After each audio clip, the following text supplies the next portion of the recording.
Hello everyone, good morning. সবাই কেমন আছো? আশা করি খুব ভালো আছো, আমিও খুব ভালো আছি। তো ভিডিওটা আমি আজকে এখান থেকে স্টার্ট করছি। তো আমি আজকে সারাদিন কী কী করবো সেটাই তোমাদের সাথে আমি শেয়ার করবো। তো চলো দেখতে থাকো। এই যে আমি রান্নাঘরে চলে এসেছি রান্না করার জন্য। পটল ভেজে নেবো মেয়ের জন্য। এগুলো মশলাগুলো করে নিয়েছি আগে। আলু পটলের রসা আর চিচিঙে ভাজাটা হয়ে এসছে অলরেডি। তো তারপরে আমি পটলটা ভেজে নিলাম, ভেজে তুলে রাখলাম। তারপরে ফোড়ন দেওয়ার জন্য এগুলো রেডি করেছি। একটু গোটা গরম মশলা, গোটা জিরে, শুকনো লঙ্কা, তেজপাতা, সেগুলো দিয়ে দেবো একে একে করে। গোটা জিরেটা ফোড়ন দিয়ে দিলাম, তেজপাতা শুকনো লঙ্কাটাও দিয়ে দিলাম। এবার দিয়ে দেবো হচ্ছে গোটা গরম মশলাটা। গোটা গরম মশলার যে ফ্লেভারটা আমার খুবই ভালো লাগে, সেই জন্য আমি প্রায় তরকারিতেই আমি দিই। আর নিরামিষ সবজিতে দিলে তো খুবই ভালো লাগে। তারপর আমি আলুটা দিয়ে দিলাম।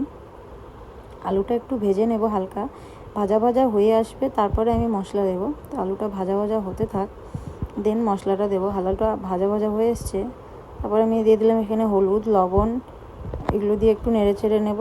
তারপরে এখানে অ্যাড করে দিলাম বাটা মশলাটা, আদা, গোটা জিরে, এগুলো বাটা, কাঁচা লঙ্কা বাটা দিয়ে দিলাম। এখানে অ্যাড করে নিলাম ভেজে রাখা পটলগুলো, আমি দিয়ে কষিয়ে নেব ভালো করে, তাহলে ভালো লাগবে খেতে। রান্নাবান্না কমপ্লিট করে রুমে এসেছি, দেখলাম রুমেরই অবস্থা। মেয়ে স্কুল থেকে এসছে, সব কিছু ছড়িয়ে ছিটিয়ে রেখেছে, জামা কাপড়গুলোও আমার গুছানো হয়নি। এই যে তারপরে ওনাকে খেলনা কিনে দিয়েছিলাম মেয়েকে একটা, তো ওগুলো উনি বানাতে পারছিল না। তারপর আমাকে কালকে বলেছিল যে একটু বানিয়ে দিতে, তো আমি এগুলো বানিয়ে দিয়েছিলাম। তো এগুলো আর খোলেনি, ওর ভালো লেগেছিলো বলে আর খোলেনি, ওরকমই রেখে দিয়েছে। তো সেগুলোই একটু তোমাদের সাথে শেয়ার করলাম। এই যে খেলনাটা, এগুলো দিয়ে মানে যেরকম ছবি আঁকানো আছে দেখে দেখে বানাতে হয়। এই যে রুম আমার পরিষ্কার হয়ে গেছে, সব কিছু গুছিয়ে নিয়েছি। দেন স্নান করে চলে আসলাম আমি রুমে। এখন করব পূজা। পূজাটা করে নেব তাড়াতাড়ি। আমি পূজা করছিলাম আর আমার মেয়ে সাইড থেকে বসে বসে ক্যামেরা করছিল, ভিডিও করছিল। আমাকে বলছিল, মা একটু তাকাও ক্যামেরার দিকে। তাই আমি পূজা করছিলাম আমার মনের মতো, চুপচাপ বসে বসে। ওর দিকে তাকাচ্ছিলাম না বলে রাগ হচ্ছিল।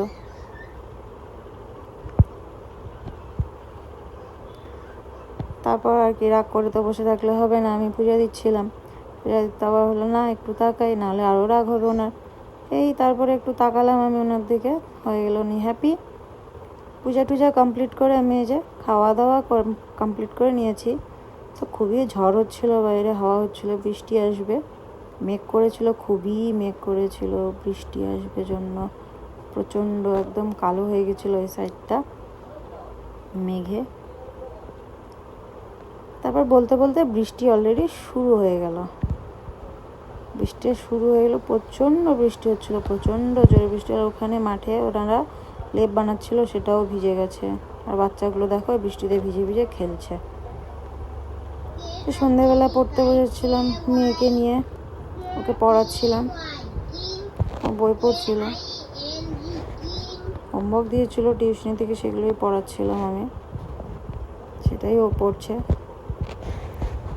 এক্সাম নেক্সট উইক থেকে এক্সাম আছে, সেই জন্য পড়াতে বসেছিলাম। আজকে টিউশনিটা যেতে পারিনি, ঘুমোচ্ছিল জন্য।